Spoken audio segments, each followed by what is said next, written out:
The jewel robbery at the Grand Metropolitan. Poirot, I said, a change of air would do you good. You think so, mon ami? I am sure of it. Eh, eh? Said my friend, smiling. It is all arranged, then? You will come? Where do you propose to take me? Brighton. As a matter of fact, a friend of mine in the city put me onto a very good thing, and, well, I have money to burn, as the saying goes. I think a weekend at the Grand Metropolitan would do us all the good in the world. Thank you, I accept most gratefully. You have the good heart to think of an old man. And the good heart, it is in the end worth all the little grey cells. Yes, yes, I who speak to you am in danger of forgetting that sometimes. I did not quite relish the implication. I fancy that Poirot is sometimes a little inclined to underestimate my mental capacities. But his pleasure was so evident that I put my slight annoyance aside. Then, that's all right, I said hastily. Saturday evening saw us dining at the Grand Metropolitan in the midst of a gay throng. All the world and his wife seemed to be at Brighton. The dresses were marvelous, and the jewels, worn sometimes with more love of display than good taste, were something magnificent. Hein, it is a sight this, murmured Poirot. This is the home of the profiteer, is it not so, Hastings? Supposed to be, I replied. But we'll hope they aren't all tarred with the profiteering brush. Poirot gazed round him placidly. The sight of so many jewels makes me wish I had turned my brains to crime, instead of to its detection. What a magnificent opportunity for some thief of distinction. Regard, Hastings, that stout woman by the pillar. She is, as you would say, plastered with gems. I followed his eyes. Why, I exclaimed, it's Mrs. Opelson. You know her? Slightly. Her husband is a rich stockbroker who made a fortune in the recent oil boom. After dinner we ran across the Opelsons in the lounge, and I introduced Poirot to them. We chatted for a few minutes, and ended by having our coffee together. Poirot said a few words in praise of some of the costlier gems displayed on the lady's ample bosom, and she brightened up at once. It's a perfect hobby of mine, Mr. Poirot. I just love jewelry. Ed knows my weakness, and every time things go well he brings me something new. You are interested in precious stones? I have had a good deal to do with them one time and another, madam. My profession has brought me into contact with some of the most famous jewels in the world. He went on to narrate, with discreet pseudonyms, the story of the historic jewels of a reigning house, and Mrs. Opelson listened with bated breath. There now! She exclaimed, as he ended. If it isn't just like a play! You know, I've got some pearls of my own that have a history attached to them. I believe it's supposed to be one of the finest necklaces in the world, the pearls are so beautifully matched and so perfect in color. I declare I really must run up and get it. Oh, madam, protested Poirot, you are too amiable. Pray do not derange yourself. Oh, but I'd like to show it to you. The buxom dame waddled across to the lift briskly enough. Her husband, who had been talking to me, looked at Poirot inquiringly. Madam, your wife is so amiable as to insist on showing me her pearl necklace, explained the latter. Oh, the pearls. Opelson smiled in a satisfied fashion. Well, they are worth seeing. Cost a pretty penny too. Still, the money's there all right, I could get what I paid for them any day, perhaps more. May have to, too, if things go on as they are now. Money's confoundedly tight in the city. All this infernal EPD, he rambled on, launching into technicalities where I could not follow him. He was interrupted by a small page boy who approached and murmured something in his ear. Eh, what? I'll come at once. Not taken ill, is she? Excuse me, gentlemen. He left us abruptly. Poirot leaned back and lit one of his tiny Russian cigarettes. Then, carefully and meticulously, he arranged the empty coffee cups in a neat row, and beamed happily on the result. The minutes passed. The Opelsons did not return. Curious, I remarked, at length. I wonder when they will come back.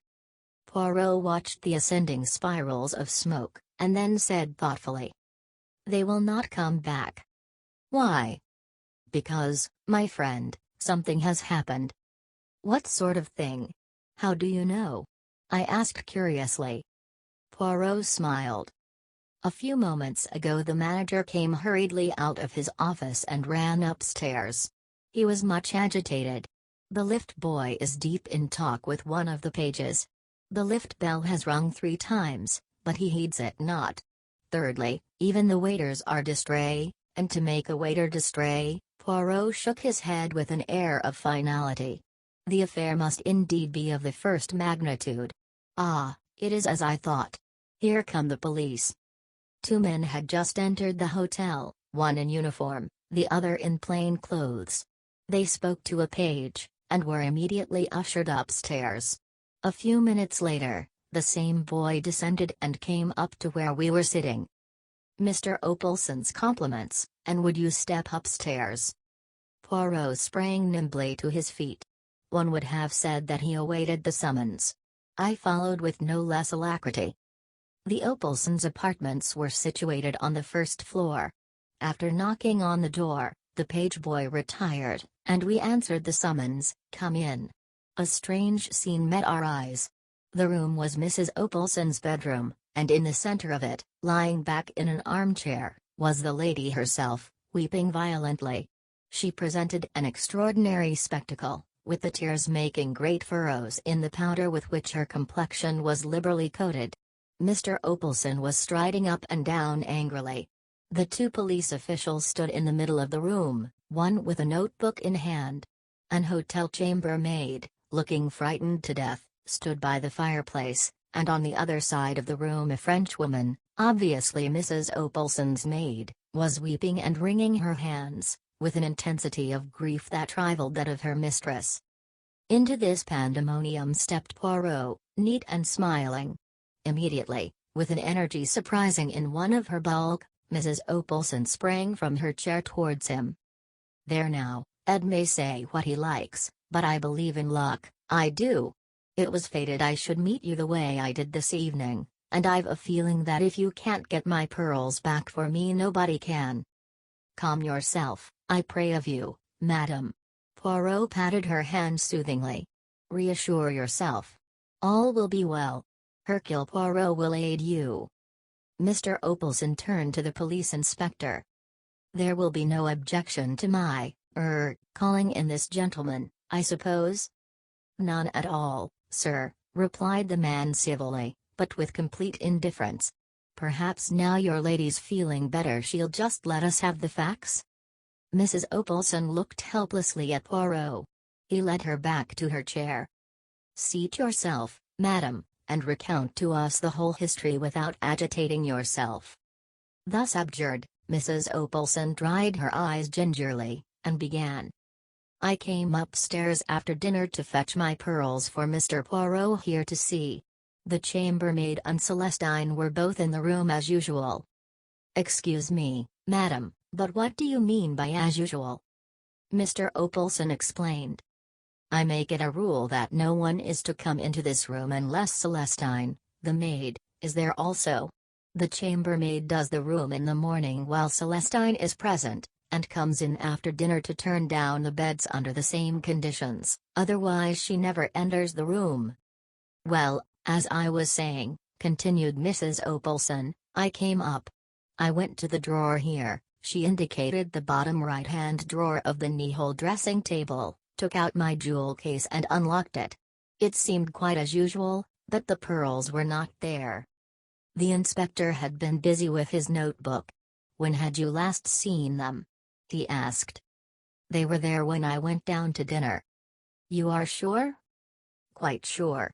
I was uncertain whether to wear them or not, but in the end I decided on the emeralds, and put them back in the jewel case." "Who locked up the jewel case?" "I did. I wear the key on a chain round my neck." She held it up as she spoke. The inspector examined it, and shrugged his shoulders. "The thief must have had a duplicate key. No difficult matter. The lock is quite a simple one.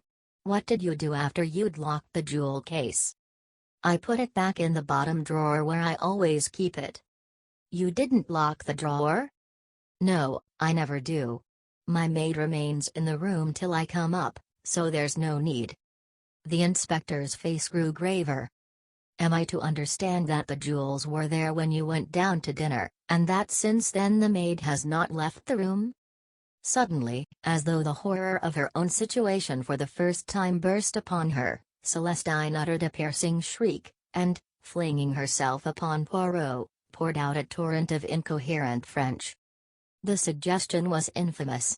That she should be suspected of robbing Madame. The police were well known to be of a stupidity incredible. But Monsieur, who was a Frenchman? A Belgian, interjected Poirot, but Celestine paid no attention to the correction. Monsieur would not stand by and see her falsely accused, while that infamous chambermaid was allowed to go scot-free. She had never liked her, a bold, red-faced thing, a born thief. She had said from the first that she was not honest. And had kept a sharp watch over her too, when she was doing Madame's room.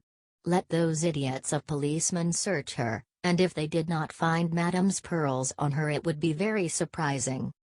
Although this harangue was uttered in rapid and virulent French, Celestine had interlarded it with a wealth of gesture, and the chambermaid realized at least a part of her meaning. She reddened angrily.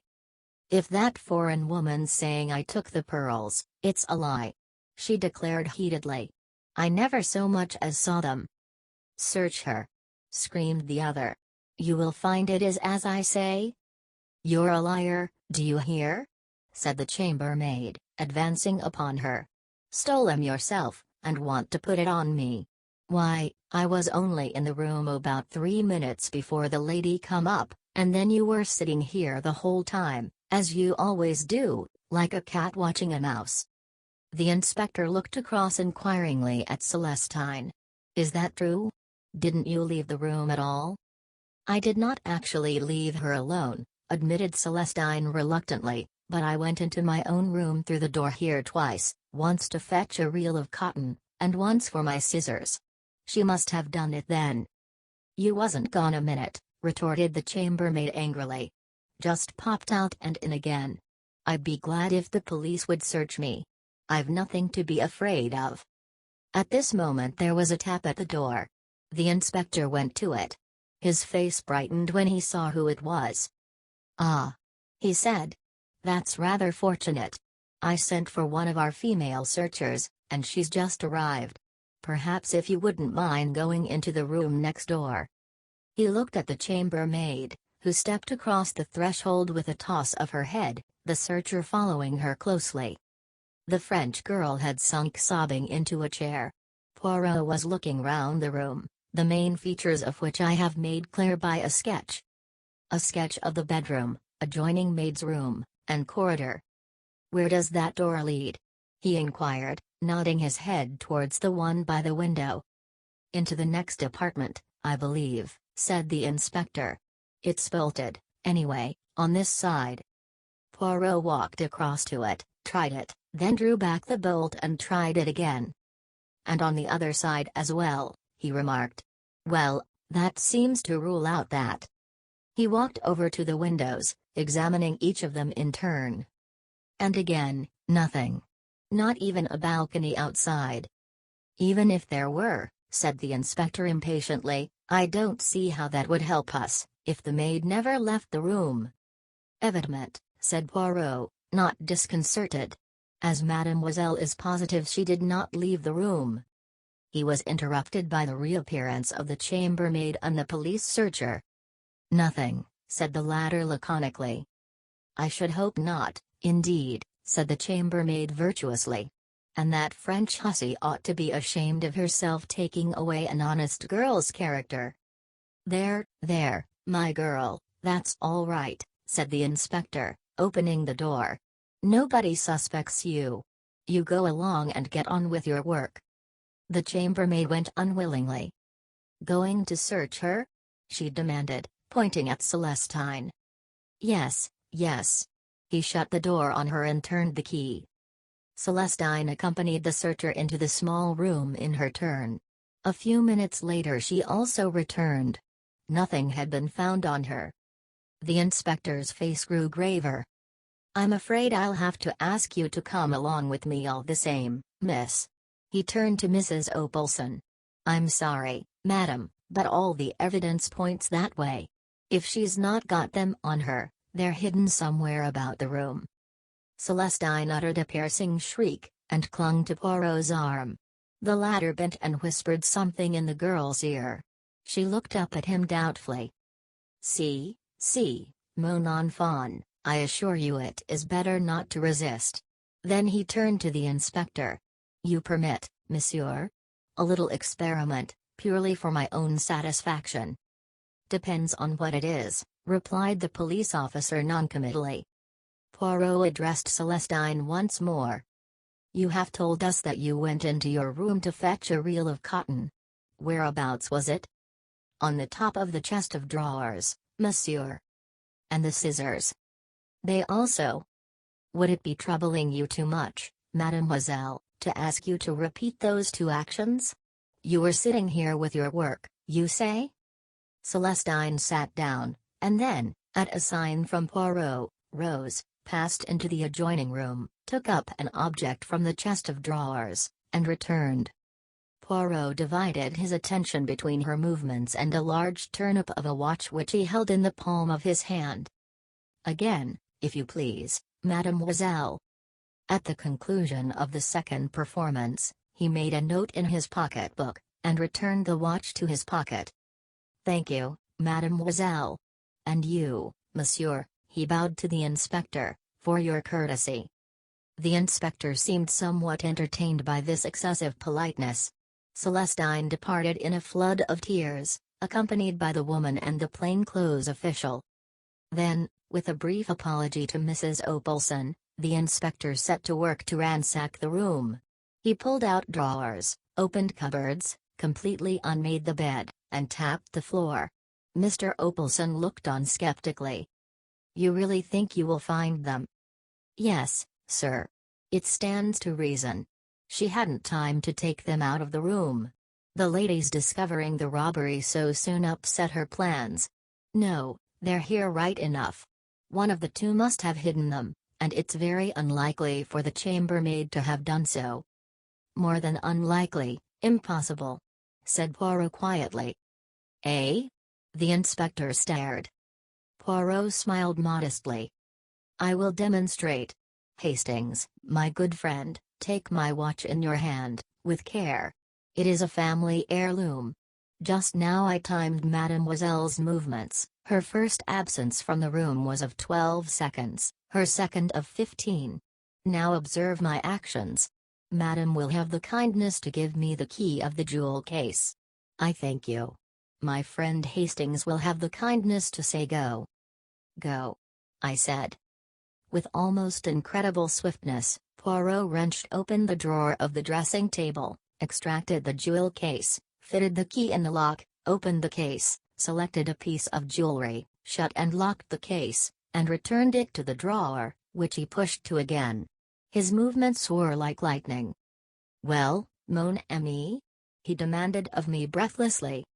46 seconds, I replied. "You see?" He looked round. There would not have been time for the chambermaid even to take the necklace out, far less hide it. "Then that settles it on the maid," said the inspector with satisfaction, and returned to his search. He passed into the maid's bedroom next door. Poirot was frowning thoughtfully. Suddenly he shot a question at Mr. Opelson. "This necklace, it was, without doubt, insured?" Mr. Opelson looked a trifle surprised at the question. "Yes," he said hesitatingly, "that is so." "But what does that matter?" broke in Mrs. Opelson tearfully. "It's my necklace I want. It was unique. No money could be the same." "I comprehend, madam," said Poirot soothingly. "I comprehend perfectly. To La Femme the sentiment is everything, is it not so? But monsieur, who has not the so fine susceptibility, will doubtless find some slight consolation in the fact." Of course," said Mr. Opelson rather uncertainly. Still. He was interrupted by a shout of triumph from the inspector. He came in dangling something from his fingers. With a cry, Mrs. Opelson heaved herself up from her chair. She was a changed woman. "Oh, oh, my necklace!" She clasped it to her breast with both hands. We crowded round. "Where was it?" demanded Opelson. "Maid's bed. In among the springs of the wire mattress. She must have stolen it and hidden it there before the chambermaid arrived on the scene." "You permit, madam," said Poirot gently. He took the necklace from her and examined it closely, then handed it back with a bow. "I'm afraid, madam, you'll have to hand it over to us for the time being," said the inspector. "We shall want it for the charge. But it shall be returned to you as soon as possible." Mr. Opelson frowned. "Is that necessary?" "I'm afraid so, sir. Just a formality." "Oh, let him take it, Ed," cried his wife. "I'd feel safer if he did. I shouldn't sleep a wink thinking someone else might try and get hold of it. That wretched girl. And I would never have believed it of her." There, my dear, don't take on so." I felt a gentle pressure on my arm. It was Poirot. "Shall we slip away, my friend? I think our services are no longer needed." Once outside, however, he hesitated, and then, much to my surprise, he remarked, "I should rather like to see the room next door." The door was not locked, and we entered. The room, which was a large double one, was unoccupied. Dust lay about rather noticeably, and my sensitive friend gave a characteristic grimace as he ran his finger round a rectangular mark on a table near the window. "The service leaves to be desired," he observed dryly. He was staring thoughtfully out of the window, and seemed to have fallen into a brown study. "Well?" I demanded impatiently. "What did we come in here for?" He started. "Je vous demande pardon, mon ami. I wished to see if the door was really bolted on this side also." "Well," I said, glancing at the door which communicated with the room we had just left, "it is bolted." Poirot nodded. He still seemed to be thinking. "And, anyway," I continued, "what does it matter? The case is over. I wish you'd had more chance of distinguishing yourself. But it was the kind of case that even a stiff-backed idiot like that inspector couldn't go wrong over." Poirot shook his head. "The case is not over, my friend. It will not be over until we find out who stole the pearls." "But the maid did." "Why do you say that?" "Why," I stammered, "they were found, actually in her mattress." "Ta, said Poirot impatiently. "Those were not the pearls." "What?" "Imitation, mon ami." The statement took my breath away. Poirot was smiling placidly. The good inspector obviously knows nothing of jewels. But presently there will be a fine hullabaloo. "Come!" I cried, dragging at his arm. "Where?" "We must tell the Opelsons at once." "I think not." "But that poor woman." "Eh bien, that poor woman, as you call her, will have a much better night believing the jewels to be safe. But the thief may escape with them." "As usual, my friend, you speak without reflection.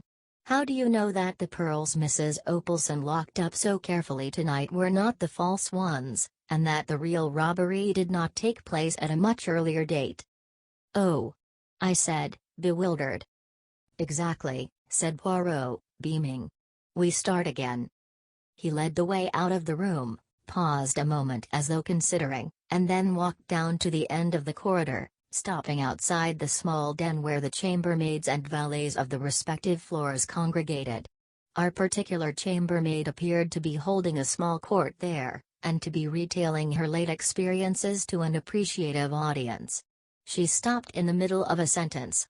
Poirot bowed with his usual politeness. "Excuse that I derange you, but I shall be obliged if you will unlock for me the door of Mr. Opelson's room." The woman rose willingly, and we accompanied her down the passage again. Mr. Opelson's room was on the other side of the corridor, its door facing that of his wife's room. The chambermaid unlocked it with her passkey, and we entered. As she was about to depart, Poirot detained her. "One moment, have you ever seen among the effects of Mr. Opelson a card like this?" He held out a plain white card, rather highly glazed and uncommon in appearance. The maid took it and scrutinized it carefully. "No, sir, I can't say I have. But, anyway, the valet has most to do with the gentlemen's rooms." "I see. Thank you." Poirot took back the card. The woman departed. Poirot appeared to reflect a little. Then he gave a short, sharp nod of the head. "Ring the bell, I pray of you, Hastings. 3 times, for the valet." I obeyed, devoured with curiosity. Meanwhile Poirot had emptied the waste paper basket on the floor, and was swiftly going through its contents. In a few moments the valet answered the bell. To him Poirot put the same question, and handed him the card to examine. But the response was the same. The valet had never seen a card of that particular quality among Mr. Opelson's belongings. Poirot thanked him, and he withdrew, somewhat unwillingly, with an inquisitive glance at the overturned waste paper basket and the litter on the floor. He could hardly have helped overhearing Poirot's thoughtful remark as he bundled the torn papers back again. "And the necklace was heavily insured." "Poirot," I cried, "I see." "You see nothing, my friend," he replied quickly. "As usual, nothing at all. It is incredible, but there it is. Let us return to our own apartments." We did so in silence. Once there, to my intense surprise, Poirot effected a rapid change of clothing. "I go to London tonight," he explained. "It is imperative." "What?" "Absolutely. The real work, that of the brain, those brave little grey cells, it is done. I go to seek the confirmation. I shall find it. Impossible to deceive Hercule Poirot." "You'll come a cropper one of these days," I observed, rather disgusted by his vanity. "Do not be enraged, I beg of you, mon ami. I count on you to do me a service, of your friendship." "Of course," I said eagerly, rather ashamed of my moroseness. "What is it?" "The sleeve of my coat that I have taken off. Will you brush it? See you, a little white powder has clung to it. You without doubt observed me run my finger round the drawer of the dressing table?" "No, I didn't." "You should observe my actions, my friend." Thus I obtained the powder on my finger, and, being a little overexcited, I rubbed it on my sleeve, an action without method which I deplore, false to all my principles. "But what was the powder?" I asked, not particularly interested in Poirot's principles.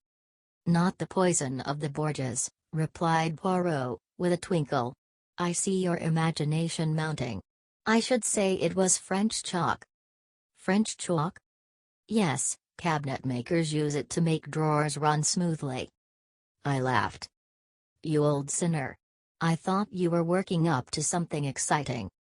Au revoir, my friend. I save myself. I fly." The door shut behind him. With a smile, half of derision, half of affection, I picked up the coat, and stretched out my hand for the clothes brush. The next morning, hearing nothing from Poirot, I went out for a stroll, met some old friends, and lunched with them at their hotel. In the afternoon we went for a spin. A punctured tire delayed us, and it was past 8 when I got back to the Grand Metropolitan. The first sight that met my eyes was Poirot, looking even more diminutive than usual, sandwiched between the Opelsons, beaming in a state of placid satisfaction. "Mon ami Hastings!" he cried, and sprang to meet me. "Embrace me, my friend, all has marched to a marvel." Luckily, the embrace was merely figurative, not a thing one is always sure of with Poirot. "Do you mean," I began. "Just wonderful, I call it," said Mrs. Opelson, smiling all over her fat face. "Didn't I tell you, Ed, that if he couldn't get back my pearls nobody would?" "You did, my dear, you did. And you were right." I looked helplessly at Poirot, and he answered the glance. "My friend Hastings is, as you say in England, all at the seaside. Seat yourself, and I will recount to you all the affair that has so happily ended." "Ended?" "But yes. They are arrested." "Who are arrested?" "The chambermaid and the valet, parbleu. You did not suspect? Not with my parting hint about the French chalk?" "You said cabinet makers used it." "Certainly they do, to make drawers slide easily. Somebody wanted that drawer to slide in and out without any noise. Who could that be? Obviously, only the chambermaid. The plan was so ingenious that it did not at once leap to the eye, not even to the eye of Hercule Poirot. Listen, this was how it was done. The valet was in the empty room next door, waiting. The French maid leaves the room. Quick as a flash the chambermaid whips open a drawer, takes out the jewel case, and, slipping back the bolt, passes it through the door.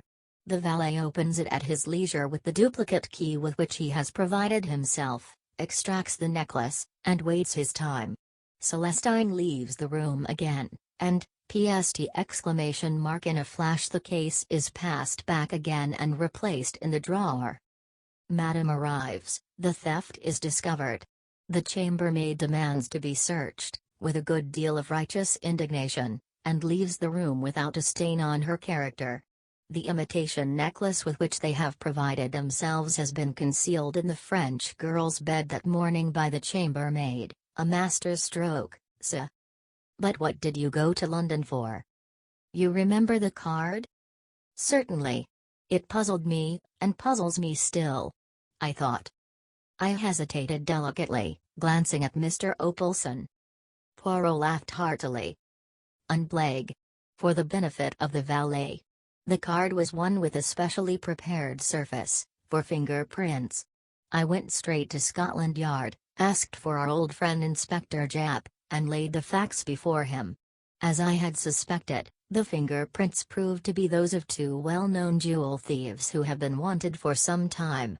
Japp came down with me, the thieves were arrested, and the necklace was discovered in the valet's possession. A clever pair, but they failed in method.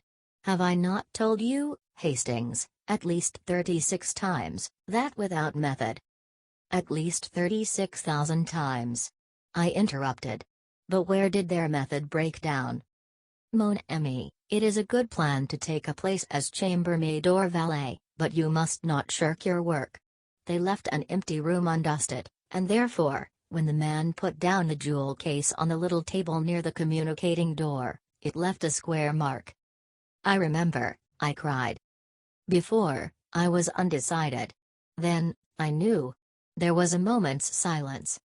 And I've got my pearls, said Mrs. Opelson as a sort of Greek chorus. Well, I said, I'd better have some dinner. Poirot accompanied me.